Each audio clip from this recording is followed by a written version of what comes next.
Testing mic. Good. There we go. Man, I can't believe how much of a pain in the ass this was to set up. It wasn't supposed to be this way. It's supposed to be nice and easy. Slap together a few assets onto Canva, get a nice presentation together. Done in a couple hours, right? Took me multiple days, cause to recap the most important thing, what happened at the end of OFFKAI, I got sick. I said this yesterday, actually. Actually, no, I think I can blow myself up a little bit. There we go. How's that look? There we go. Yeah, that looks good. Yeah. Hi, folks. My name is Lucian Zenner, Hungry Ghost, owner of the Nameless Theater, VTuber, fighting game player, not particularly extraordinary in that, I'm afraid to say. And I was at OFFKAI Gen 3, which was a lot of fun. First off, that's the most important thing. I had a lot of fun at OFFKAI. Second off, at the end of OFFKAI, like with the majority of OFFKAI, it feels, I got sick. Somebody came to OFFKAI with COVID, and it spread around. It spread around like crazy. It took out a few of the talents, it took out most of the audience, it took out a whole bunch of the staff, I'm not sure if it took me out. It didn't feel as bad as the time I actually caught COVID, but holy shit, I was miserable for a week after. Actually, in a rare occurrence for me, I actually had to call in a sick day. I had to burn one of my sick day reservoirs in order to recuperate from the stress of being out of OFFKAI, which is no way to end a good trip. There's also a whole bunch of other things about OFFKAI that kind of like was bugging me at the time and seems very foolish back now that I'm looking back at it, because I'll get to it, right? I'll get to it. I will give the whole spiel about what happened to me at OFFKAI and why it was completely my fault, and why luckily it didn't really involve anybody else. I just kind of had a hard time getting into the groove of things this year, despite that this is probably going to be my go-to convention yearly from now on, right? I will probably give it a choice. I'll go to both this and EVO, but I'm not sure if I will be going to EVO this year. I'll probably skip it just to save on some money and to load up our resources again for OFFKAI next year. I feel like this is going to be my home con from now on, not including ACON, because ACON's relatively close by. I can just grab a ticket for that. Actually, when is the next ACON? Jeez, I forgot to check on that. It's been a while since oh no, ACON and I have history. ACON and I have very personal history.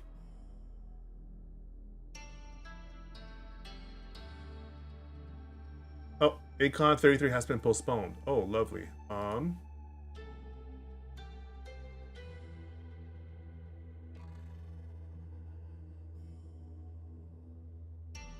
Wow. Really?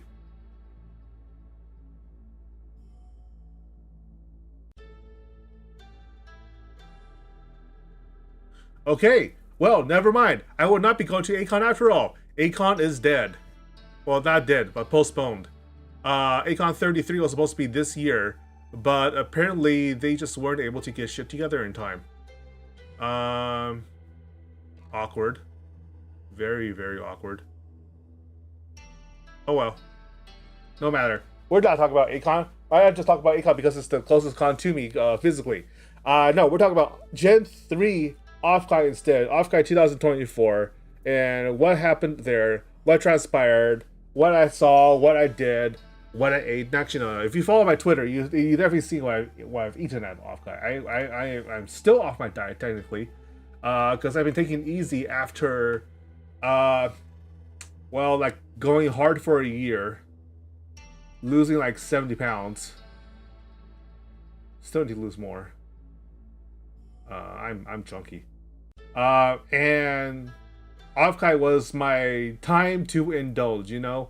Outside of like the major winter holiday and my own birthday, I just tend to grind really, really damn hard on the weight loss. To a lot of success so far. But this was basically my break. This is basically me just letting loose. My hair down, my feet up, my socks off, just enjoying myself and the San Francisco breeze for a weekend and change. And boy, did I ever. I had hot pot.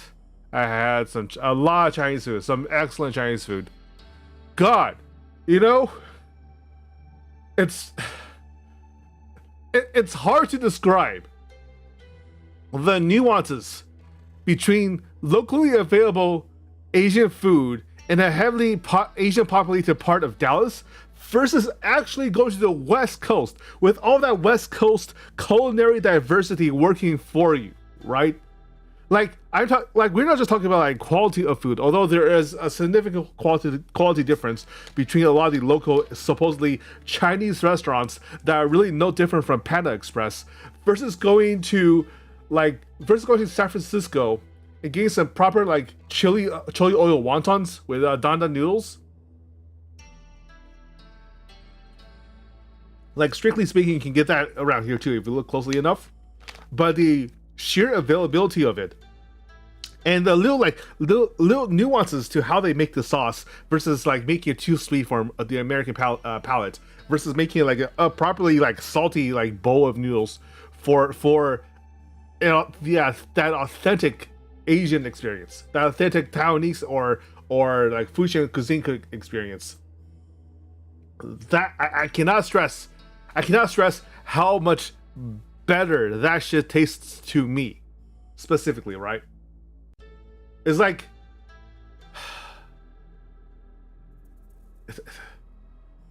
I lost for words to describe the nuances and quality and quantity, right? I lost for words to describe the diversity of offerings available at a touch of an app out there in the West Coast compared to where I am right now. Where if I really wanted like a niche dish, either I'm like catching a ride for like 45 minutes out to like a specific neighborhood to this one restaurant that does it, or I have to do it myself, tailoring it to my tastes. And that's a pain in the ass. Also, I used to live in this general area that OFFKAI was in, and possibly OFFKAI will be next year. The geek culture over there is also just significantly a lot better. Like, not a whole lot of people are actually going to think too much about a bunch of they'll still be bemused when they see cosplayers on the streets, because it's not that mainstream, right? But my taxi driver was saying, "Oh yeah, I saw a whole bunch of this last year or last week even, because the week prior to OFFKAI was actually FanimeCon. It was Memorial Weekend, so therefore it was FanimeCon out in San Jose." And FanimeCon every single year is just a storm of cosplayers all across the streets of downtown San Jose, which is like 30 minutes south of where I was for OFFKAI, right? It's in the same general Bay Area. And if you're a Lyft driver or Uber driver, you'll generally be in the area as well, and you'll get plenty of customers that happen to have very elaborate, showy cosplay or just some really ridiculous outfits in general, and are just wandering around the streets out there in the wild looking like this. Or perhaps not quite like this. Perhaps not quite at the level of the quality of some of the cosplayers we saw at OFFKAI. This Matara cosplayer especially was impressive as hell. Like, here, I need to zoom in. Let me bring this up. For you. Let me bring this up for you properly. You see that? You see that Matara cosplayer? Other than the fact, okay, so by the way, the boobs are fake. If you actually look closely enough, you'll see that there is like a coloration difference. So she isn't just wandering around half naked. It's just it's a VTuber cosplay. Of course, it's gonna be half naked in general. But look at the attention to details. Not just on like the bug part, right? That's not the impressive part. Look at it all the way down her boots. Look at all the way down her feet. I'm not a feet person, but I'm very, very impressed by the little modifications she made to her cosplay to account for Matara's feet as well.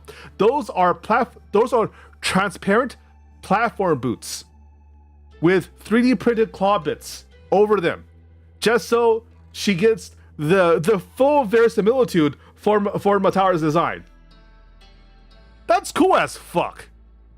That's a level of attention. That's a attention to detail. That's a level of attention to detail that I can really, really appreciate.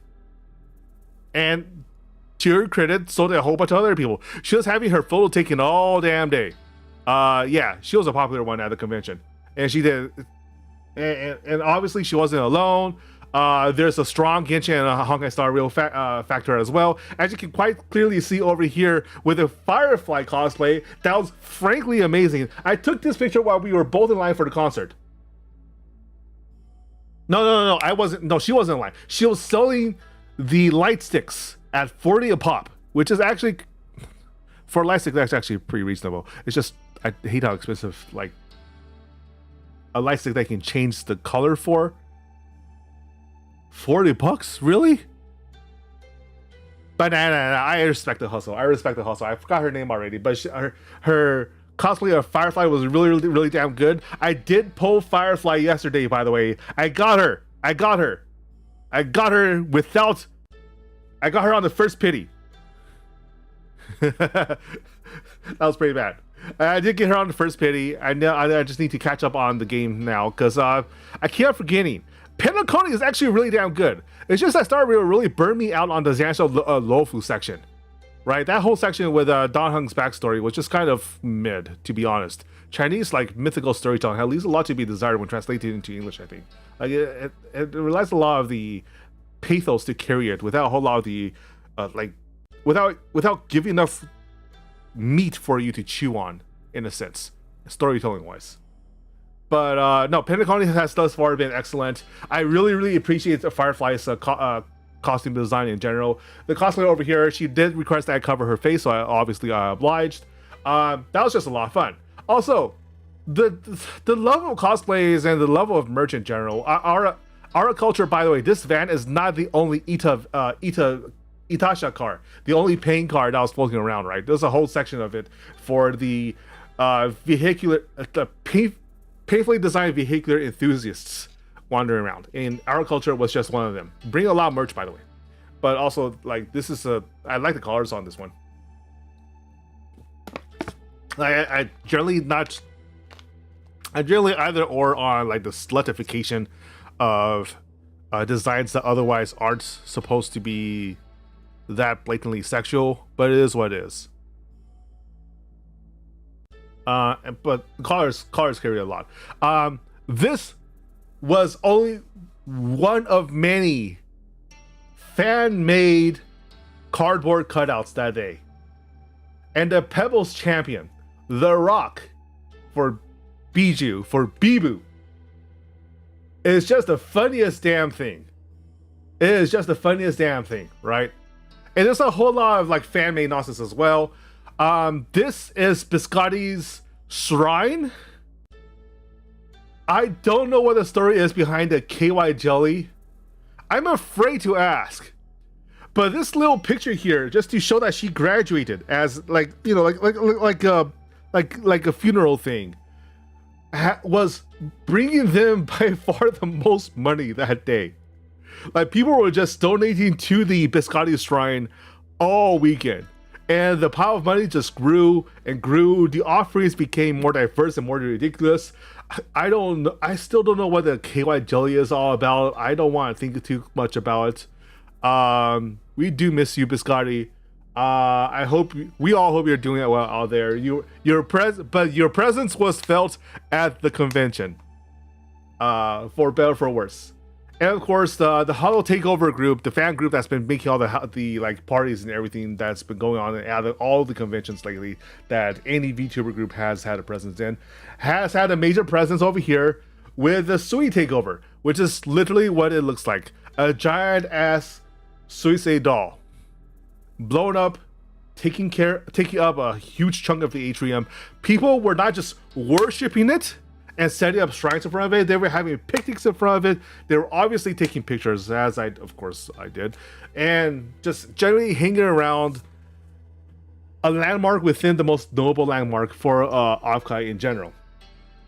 If you don't know where OFFKAI is generally held, or if this is like your first time hearing about OFFKAI, a VTuber specific convention, and for the last 3 years, it has been held at the Hyatt Regency in Burlingame, California, just south, like 10 minutes from the San Francisco International Airport.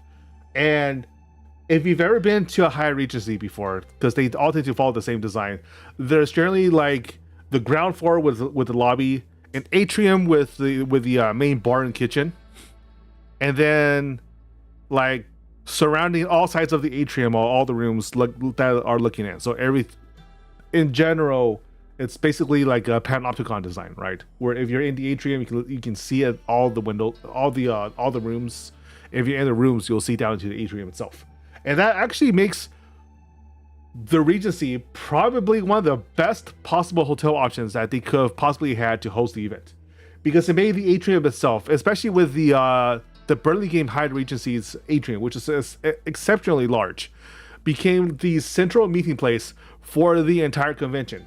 If you have friends, if you have some off-schedule events, if you are a VTuber with a telepresence robot wandering around to greet people with, it was all going to be going through the atrium at one point or another. It was literally the beating heart of the convention. And if they were to ever move from the Hyatt Regency, which they might have to, given that OFFKAI was completely sold out this year and it was so pressing, that will likely be a major loss to the overall convention culture, I feel. Unfortunate. It will be a necessary loss. Sometimes when you grow, you have to let go of some things, and letting go of the atrium is going to be a hard time, because that atrium was literally at like ground zero for everything fun that wasn't part of the official schedule. It was all the interactions, all the "oh my god, it's you" moments, or just like sitting around watching people wandering around, occasionally calling security on the creeps. It is what it is. Yeah. It wouldn't be OFFKAI without the atrium. At least it wouldn't be OFFKAI as we currently recognize it as. But again, OFFKAI was completely sold out this year. You literally were not able to get tickets if you showed up at a convention as a local, right? That was going to be an impossibility. And the sheer size and scope of the event was felt in both ways, good and bad. There was basically electricity in the air throughout the entire convention. At any moment, you can just like say hi to somebody and find out you've been talking to each other in community for ages. Or you could be standing in line for 5 hours waiting to get into vendors hall. That's not fun. Or sitting around 2 hours waiting for the event that was supposed to start, that went way overtime because of some major technical difficulties, because the Hyatt Regency, despite being in Silicon Valley, apparently cannot handle a VTuber convention of this size with its huge infrastructural demands. Like, Wi-Fi would be crapping out half the time, especially if you're like stuck within the major halls. Many people that were supposed to have telepresence drones wandering around said they had some troubles getting their robots started up, probably because again they're on local Wi-Fi or just like local 5G, and that it just couldn't handle it.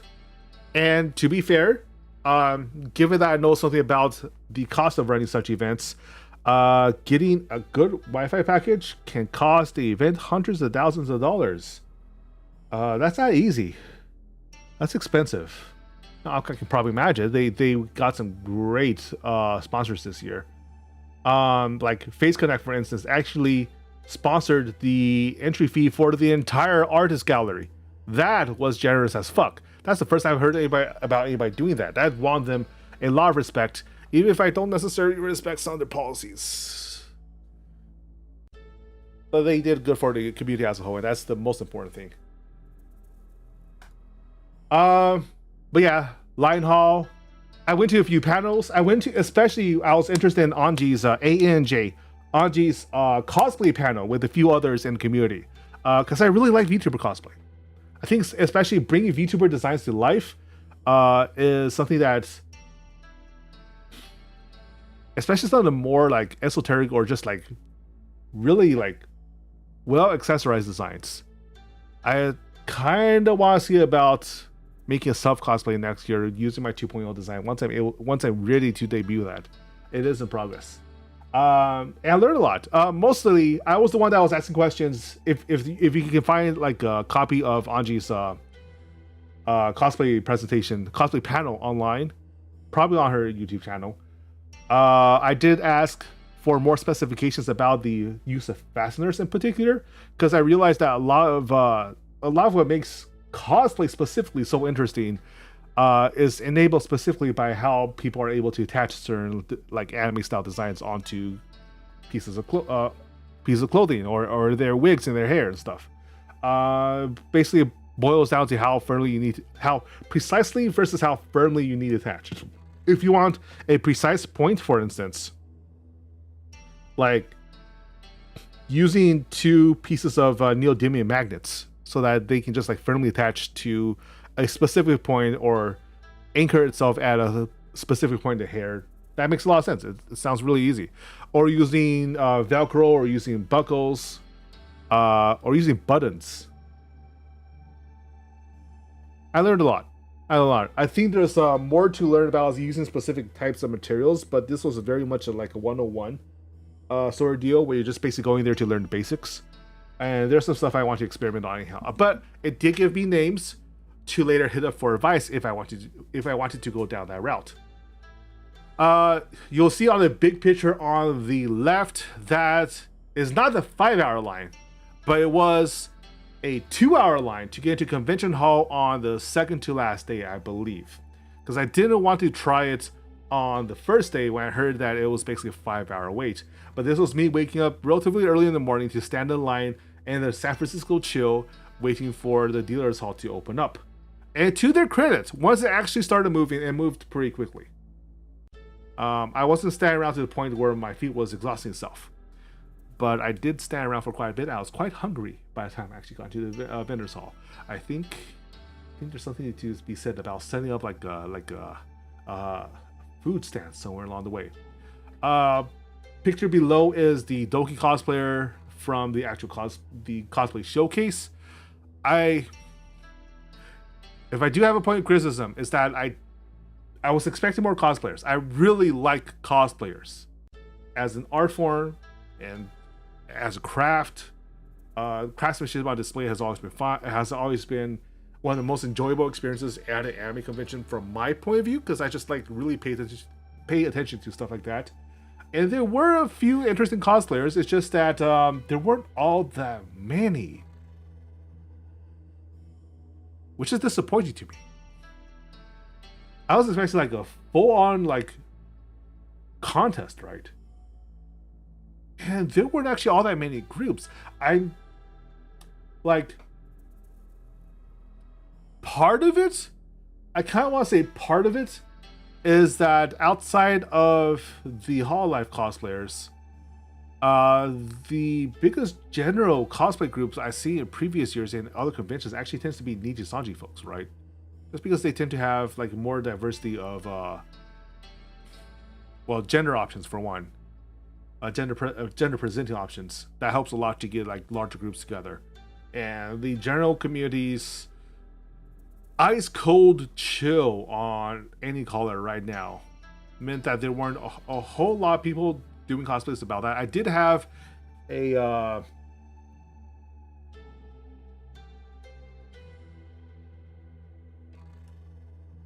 what's it called? Hold on, I just had a brain fart. Let's see.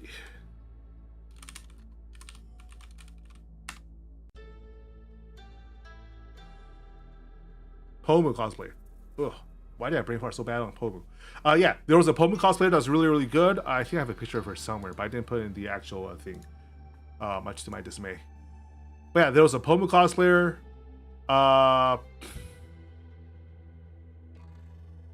What else? There's a whole bunch of stuff. There was a Hades cosplayer, Zagreus cosplayer that did really well. And a bunch of other like general enthusiast pieces, and I really like that kind of culture. You know, I feel like the stronger the community, the more likely they're going to have cosplayers. So like a huge cosplay group is kind of demonstrative of the general health of the fandom, because there's something about human nature that wants to be the people we idolize or are inspired by. But speaking of which, main thing about the cosplay panel was that I profited from it. I haven't plugged it in yet, but that Stream Deck Plus over there is not advertising. That's me winning just randomly winning the lottery for showing up at the panels and getting a Stream Deck Plus out of it. No regrets whatsoever. Using raffles to lure people into your panels is a time-honored technique for convention in general, but that is a lot of $100 right there. Actually, how much is the Stream Deck Plus right now?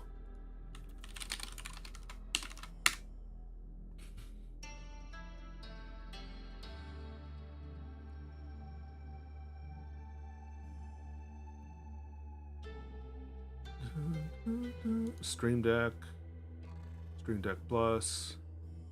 The Stream Deck Plus is like $180, even on like $200. It's on sale right now, but it's like $200 normally. Holy shit, man! Like, that's more than I paid for a ticket. God damn. But yeah, that's new hardware that I can absolutely use. It just simplifies a lot of things that otherwise would require a lot of fiddling for me. If I can just like spend some time to set it up properly. I know how to set it up, so that's no problem whatsoever. Also, Vita Ramen was there as well. I finally managed to try Hazumi's Cock Avin, which is basically white chicken and white sauce on white noodles. Creamy, a little salty, goes down smooth. No, if you've been following my Twitter, you probably know that I've been making a lot of these since I got back from OFFKAI. I created these with making my cold or making my sick period a little less severe than it was, because Vita Ramen knows how to pack in the nutrients. Shoutouts to Tim. Shoutouts to the entire Vita Ramen team.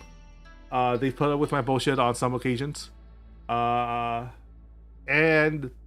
Tim was allowing us to haggle for the price of these things, because they're kind of expensive normally, right? They gotta run a business, but they're willing to take a heavy loss for OFFKAI as part of their marketing expense, and I took full advantage of that. I ain't gonna lie, I took full advantage of that. I got like 5-6 packs of Vita Ramen for $15, including like free chopsticks along with that. Chopsticks or whatever.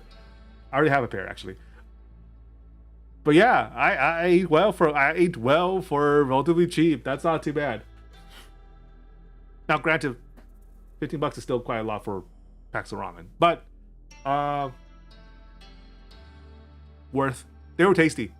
I especially Onigiri's Version 3 ramen, the spicy one, the spicy seiso one, that uses a lot of Chinese peppercorn, just an abundance of Chinese peppercorn. That was more like a citron noodle style deal, right? And it works so good. Oh, I love that flavor. What else? You're right. The biggest thing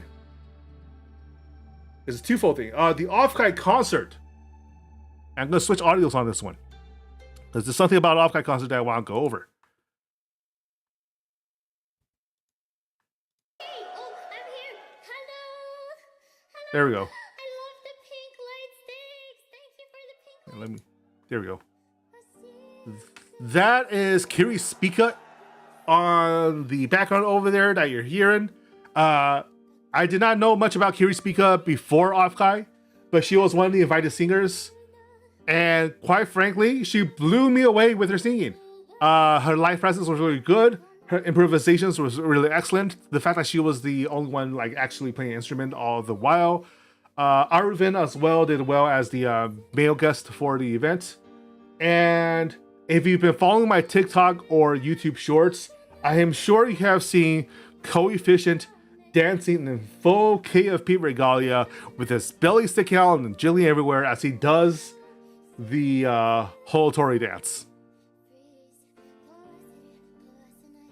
But man, if you remember last year or the year before, I think it was last year. If you remember early last year, there was like a Filipino VTuber convention that a lot of normies in particular were mocking, because they just saw like an anime guy shaking his head and singing, and they didn't understand why people were paying to attend such a thing like that, right? Well, their opinions don't matter. They don't understand that. Well, for one, that was like a free concert as part of a greater event. You paid for the event, the convention itself, and that was just one of the events you attend as part of your ticket, right? So obviously they don't know what the show is going on. They thought people were like paying for a small concert. But I would pay for this. Like, it's live performance. They were actively engaging with the audience. If you've been following Bao's account in particular, you see that she got the entire damn audience to bark on command, which must be like just the sweetest revenge on all the jokes made about her at her expense. All the jokes made at her expense, barking for Wolf Boys throughout social media, getting everybody else to bark in her stead. Must be sweet, right? It must be sweet. But in general, like, Kiara busted out her home 3D for this event, doing some wild ass dances for it, bring out songs to, like, it felt like they actually made considered effort to make sure that the songs leading into each other kept the energy at not just like a high level, but made the energy flow naturally, right? Like, we started with Muri Celeste, with Muri Celeste being Muri Celeste, singing, I wouldn't call it quite pop. Not quite show tunes either. I mean, we were all upset that she didn't do the NTR song, because that's by far her biggest breakaway hit. But she's a great singer anyhow, despite her protests about being nervous or not performing to the standard that she wants. And I get having high standards, but girl, you killed it. You killed it. Also, the guy singing right next to me. The guy sitting right next to me was the biggest damn beer pal. If Muri sees a guy that was waving around a giant poster of her, shouting, "I love you, Muri Celeste," I was the guy next to the guy. I had to have my right ear blasted deaf by that guy's enthusiasm. So that was fun. all the green highlights were also great. Honestly, she did a lot better than there's no way she'll actually hear me saying this, but Muri did excellently. And the fact that she has such a questionable self-esteem about her performance that night. Girl, were we listening to the same damn event? I realized that you probably slipped up here or there, but nobody noticed. We just enjoyed it. You brought a good energy to kick things off. That's the most important thing. You brought the right amount of energy, and everybody was cheering, and the guy next to me was going completely crazy having you on the screen. You did your job, girl. Be satisfied with that. Obviously, be hungry enough to keep on improving.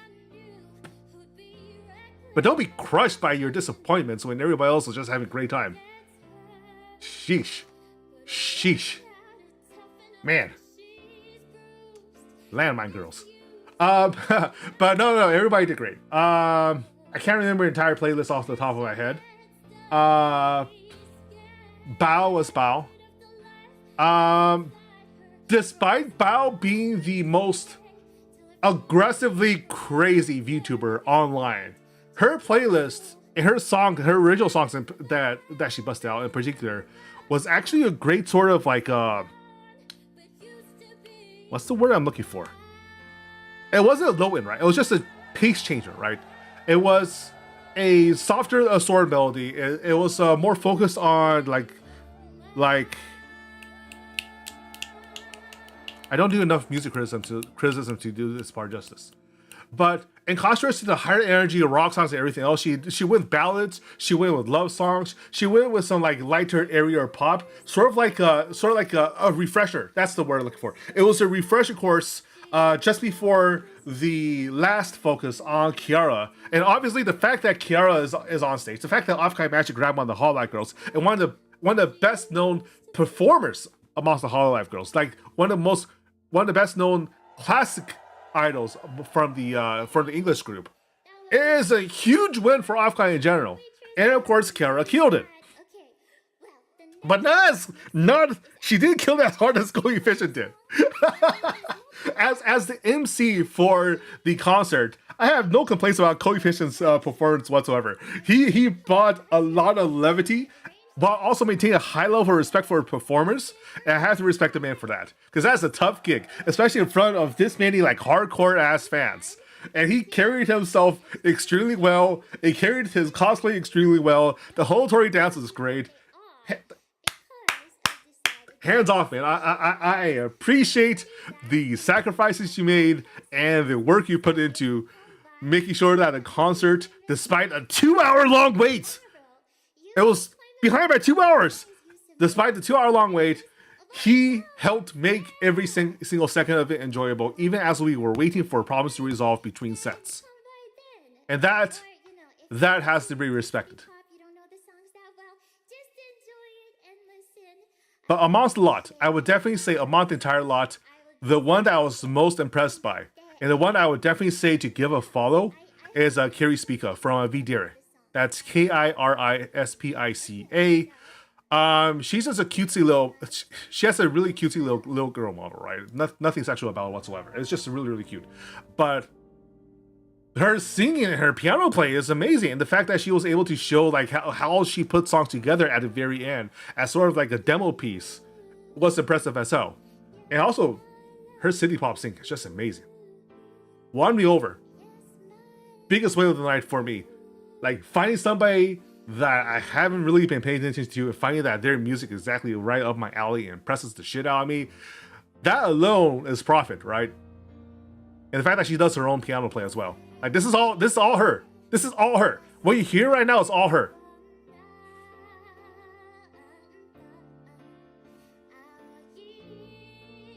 And doing this in front of an audience of that size as well. Shit, man. How am I supposed to not be impressed by that? Yeah. Now, there was one thing about the concert that kind of pissed me off though. The fact that it went on for so damn long meant that one of the newest events at OFFKAI was something that I could just barely scrape by. There was a real chance of me not making it. The night market. This is the first year that they're doing the night market. As sort of implied by the name, the night market is a merch event specifically for adult goods. And you can say a lot of things about the VTuber community, but the fact that there's a whole bunch of Kumers in it is kind of obvious. I did want to see like what would be the results of it. I did want to see if there's be interesting anything interesting available specific to the night market. I will say that the fact that one of the dealers was like actually distributing thin books, like actual thin books that I censored over here for obvious reasons. Definitely interesting. Nothing I haven't seen before through other means. I was a little disappointed. Well, no. To be fair to the night market vendors, I came in there really late, and it was surprisingly popular. Like that line was about as dense starting up as the actual concert line was, and it went all night. Like I said, the VTuber community has a lot of gooners. So there was some interesting merch. Mostly those things I've seen before. Mostly it was basically the NSFW version of a lot of posters you would normally see at a vendor's hall. You know, stripped bare, as it were. Specifically what I was looking for though was fan works that you might not otherwise find online, might find it difficult to find via Pivx that were made specifically for OFFKAI. And I gotta say, it might be because I came in too late, but given that I was mostly just finding like reprints of stuff available from Japan, that alone, it is what it is. Maybe it'll do better next year when people are a little more comfortable with the idea. And the fact that they now have proof that there is a heavy demand for this kind of stuff, maybe people will read more interesting things. I do prefer it when people have an outlet to not be prudes and just to show off the freak.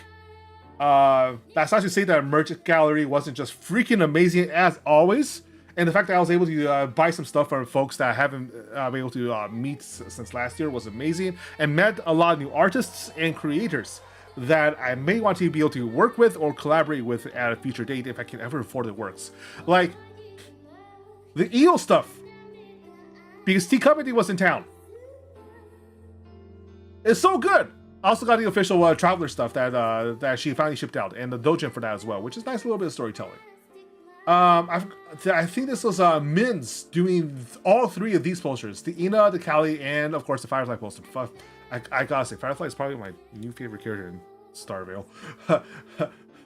And of course, this is the biggest thing: finding Story Buns. Story Buns was a revelation to me. I can't believe I've never seen her art before, or if I did, I wasn't able to attach the name to it before. And of course, like obviously, there's all the ribbons being distributed everywhere. I plan to bring like a set of my own next time just to interact with people because everybody was collecting ribbons. Like I have the Greedio ribbon as well. That is a prize collection. But Story Buns, look at the quality of her art. Now this is the thing I'm not showing here, right? Her business card is this bag art shrunken down to a hard plastic business card of such pristine photographic quality that blew everybody else's way. And everybody else was bringing their A game on in business cards, right? Like, strictly speaking, VTuber business cards are almost its own like collectible sort of thing. Actually, not almost. It really is. It really pretty much is. There's mine down here, by the way, out down the corner over there, using Moral's art. But if you didn't bring business cards, you missed out on probably the easiest way to collect everybody's names and get to know people. And I'm kind of sad for you if that was the case. Like that's a huge missed opportunity. I was able to talk to a bunch of people, meet up with people I haven't seen in over a year. I accidentally got Dax's card twice. Sorry, Dax. I really lost track of how many people I exchanged cards with. Some people they didn't have business cards, but I gave them mine anyhow for obvious reasons. And I hate to tell every single one of you, but I'm planning to hit you up soon to see if you want to collab. There will be a lot of emails. Merch wise, I got fewer stickers than I expected just because I kind of forgot to. My plan was to make like Itasha guitar and Itasha fight stick using VTuber stickers, but I kind of slipped my mind. I just got really distracted by Min's posters because Min's art quality is so goddamn good. Fuck, they're so pretty. So elegantly posed. Oh, also, I don't know who this one is. The little red devil over here. I forgot because I had to look up the QR code. But she was the one I played some DDR with.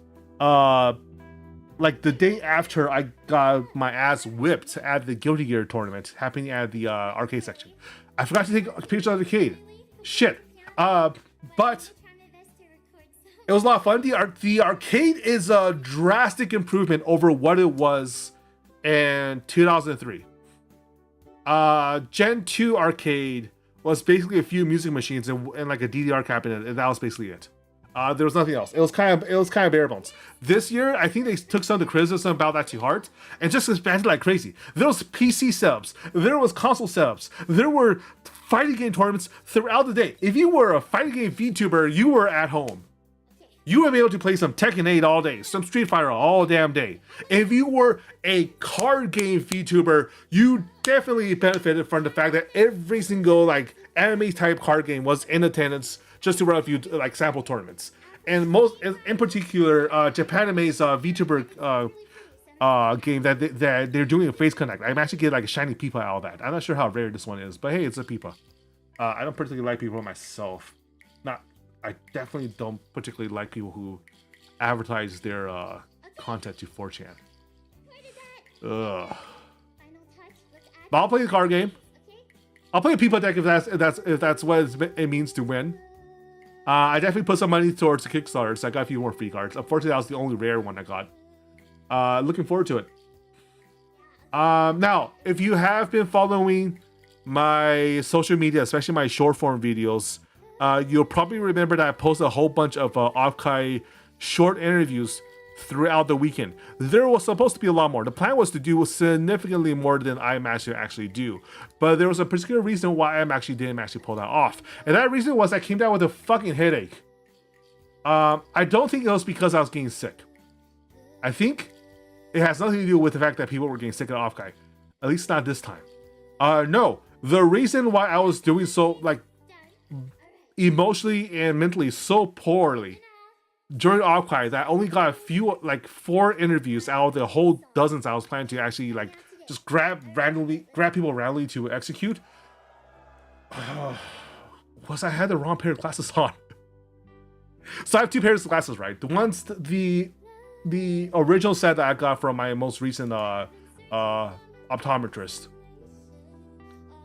And then the set I'm wearing right now, which is my normal everyday wear, which is the set I got from Zenny glasses. The cheap ones that I bought mostly just to have a backup set, but turns out that wearing lightweight frames is really comfortable. And technically they're supposed to be the right prescription, but the dimensions of the lenses are really, really different. Like the lenses on this one is kind of smaller and obviously less heavy. So there's less distortion overall compared to what I used to consider my fancy like event frames, because they had like little gold trimmings everywhere. It was all metal, everything, and it felt fancy. I'm not going to wear that one anymore, because holy shit! Not only was it heavier, but like the visual quality differences, the slight minuscule differences in the prescription meant that I was suffering headache throughout my entire time in San Francisco.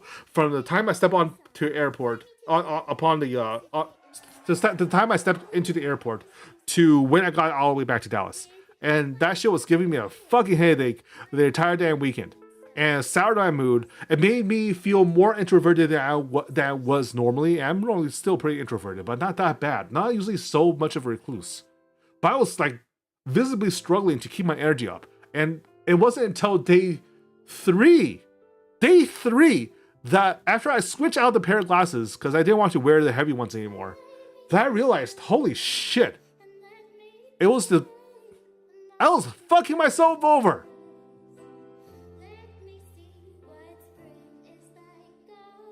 I was just straight up fucking myself over with the glasses I was wearing. That's really fucking embarrassing. So next time I know, I just go buy, I'm probably going to do, in preparation for any future events, buy the same damn frames I'm wearing right now at the same damn prescription. Don't mess with the fucking geometry of that. So that when I'm at a convention like that, I'm at maximum comfort. Right? I should probably be at maximum comfort if I'm going to be walking around all day, using every single bit of stored energy I have to be more extroverted than I normally am, to talk to people, to interview people, to hang out with people, to say hi.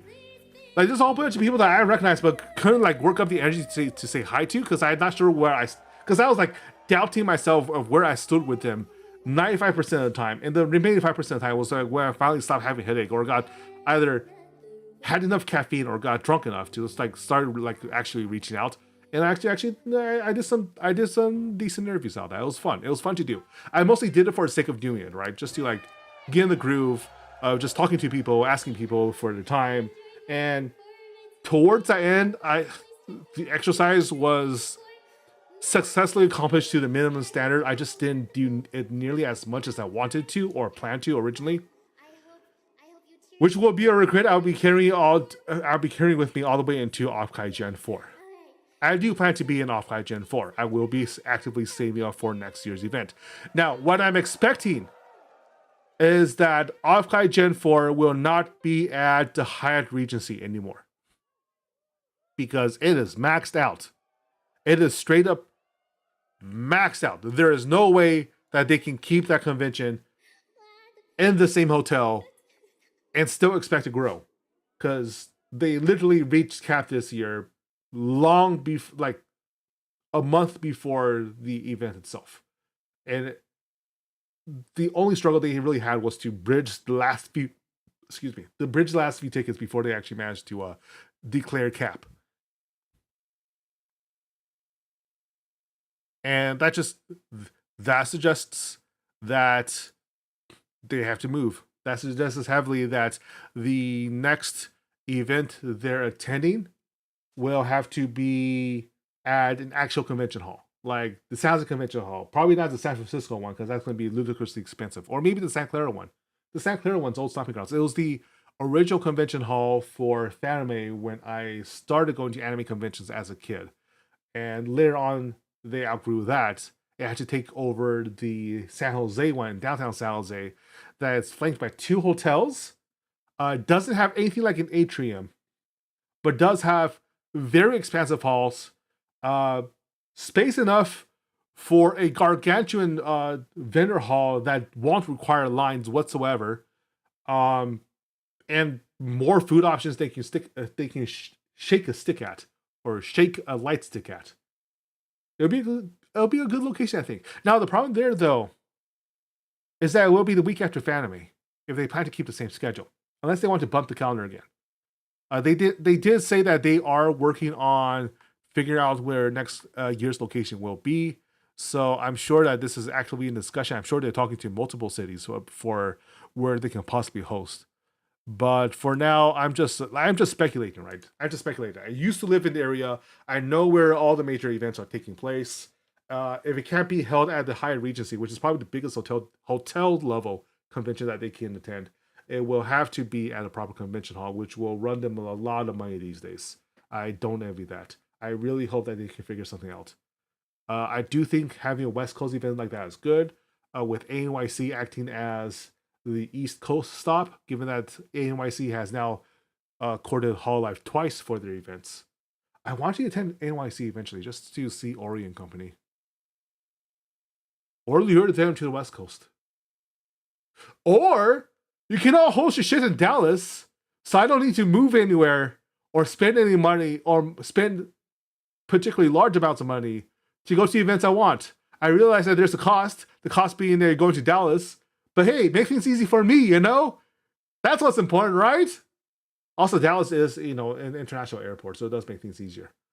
Well, no, so is San Francisco, so is New York. But in general, Dallas is easy to access in general, no matter who you are, where you're from. It's just that the city sucks.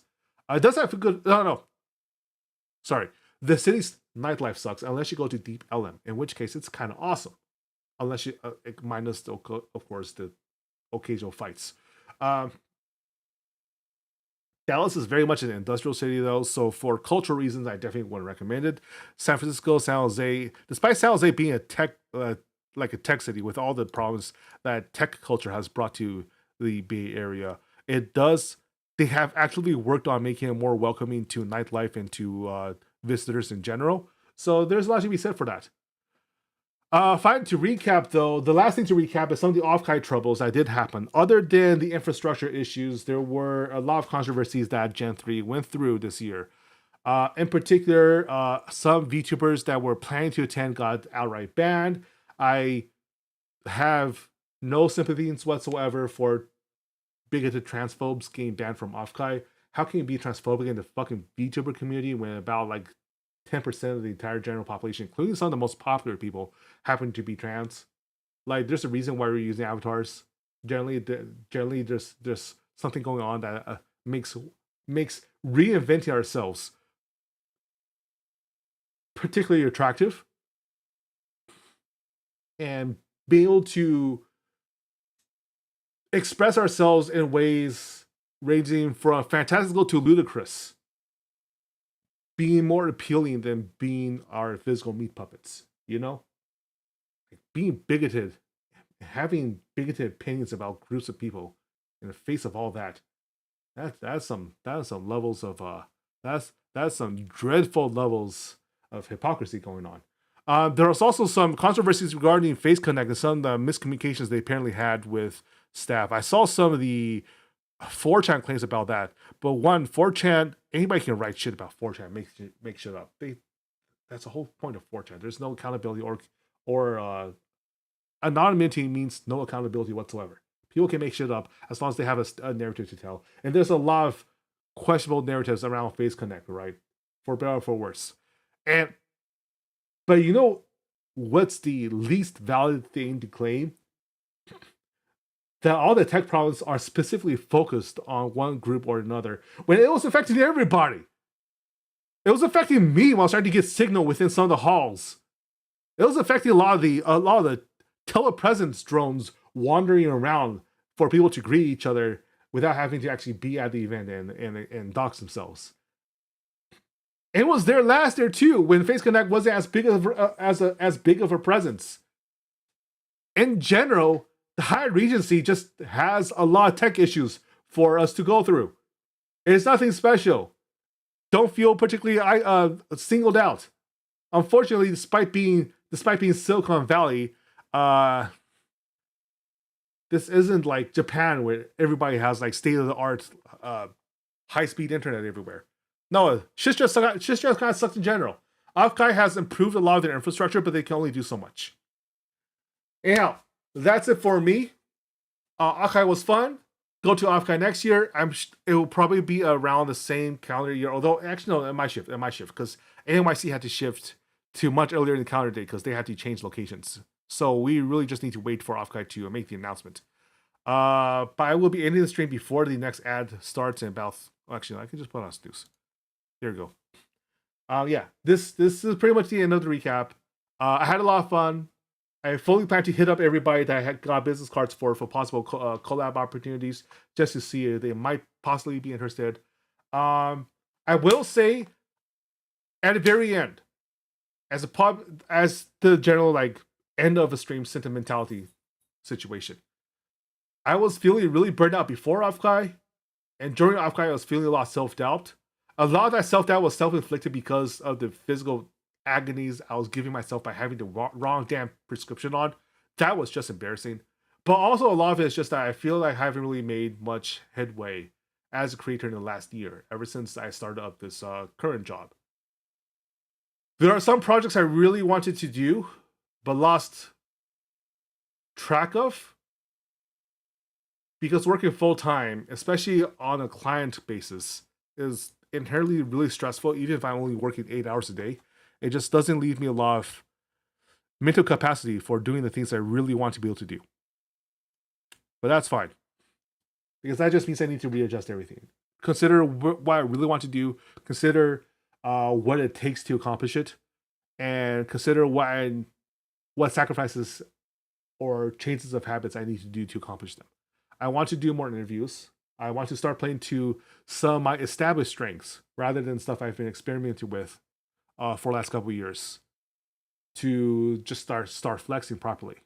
I want to do more storytelling, and that requires me to have days that allow me to focus on that.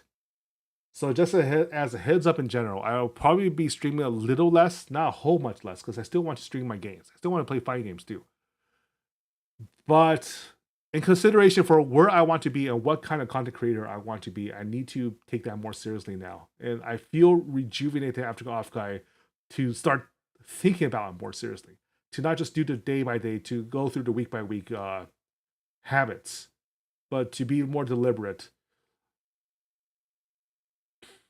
Because I want to be the one hosting panels too. I want to be the one people going up to talk to, not just the ones like wandering around in the background trying to get somebody's attention or feeling like I don't deserve their attention.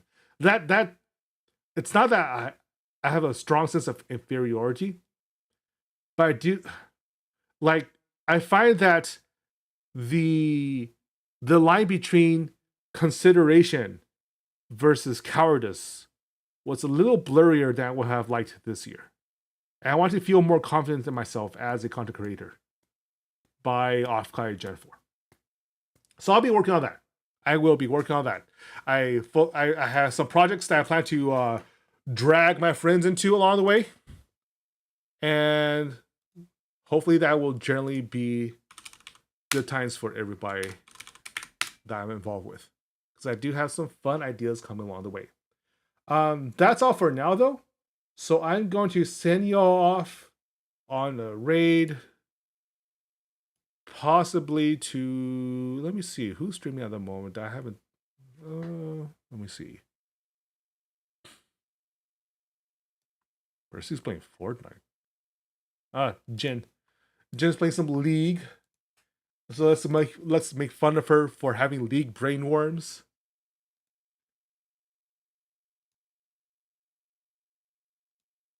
And of course, listen to Jen's covers, because she is an excellent singer. So yeah, thank you all for hanging out with me today. And I will have a schedule up for next week. And again, it will be a much lighter schedule than usual, because I want to be more serious about content creation now.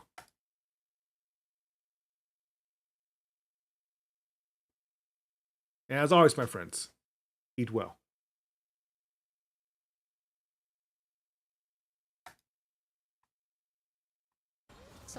I'll be right there with you, No. Cookie. Oh.